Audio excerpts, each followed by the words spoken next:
Une Rodolphe. On connaissait Free comme fournisseur d'accès à Internet. Il faudra peut-être s'habituer à Free comme opérateur de téléphonie mobile. Ses concurrents ont tous jeté l'éponge et l'entreprise se retrouve seule candidate à la 4e licence mise en jeu par l'État.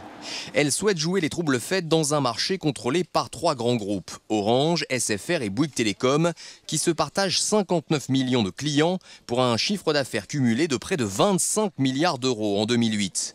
Pour s'imposer au milieu de ces poids lourds, Free promet de faire baisser les prix de façon spectaculaire et de diviser par 2 la facture des Français. Il y aura une vraie concurrence parce que le nouvel opérateur qui va arriver, il va être contraint de prendre beaucoup de clients tout de suite pour pouvoir amortir le plus vite possible ses coûts. Donc il va être obligé d'aller très très fort sur les prix. Et si lui est obligé d'aller très très fort sur les prix, les autres vont être obligés de suivre parce que sinon ils vont en quelque sorte laisser naître un monstre qui va les manger plus tard. Selon des analystes, Free pourrait par exemple lancer un forfait mensuel de 29,99 € avec 5 heures de communication vers les mobiles et des appels illimités vers les téléphones fixes nationaux et internationaux, du jamais vu pour l'instant en France. Mais avant de voir arriver ces forfaits à petit prix, le dossier de Free va être examiné ici au siège de l'Arcep. Le régulateur des télécoms doit vérifier que le petit nouveau a bien les moyens de ses ambitions, car il va devoir déployer son propre réseau d'antennes relais et cela va coûter cher, 1 milliard d'euros. Sur le terrain, ces antennes risquent également de poser des problèmes car les riverains multiplient déjà les recours contre celles de ses concurrents.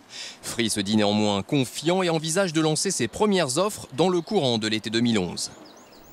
Et vous, qu'en pensez-vous? Un 4e opérateur est-il nécessaire dans la téléphonie mobile en France? On attend vos réactions sur notre site m6actu.fr. Et hier, nous vous demandions si l'accouchement sous X devait rester anonyme. Vos avis sont assez partagés. C'est oui pour 47% d'entre vous, 46% y sont opposés et vous avez été plus de 50 000 à voter. Il ne fait pas bon vivre à Mardic, près de Dunkerque. Ce village de 320 habitants possède le redoutable privilège d'avoir 3 sites classés à haut risque sur son territoire. Une situation dangereuse qui pousse aujourd'hui l'État à intervenir. Reportage signé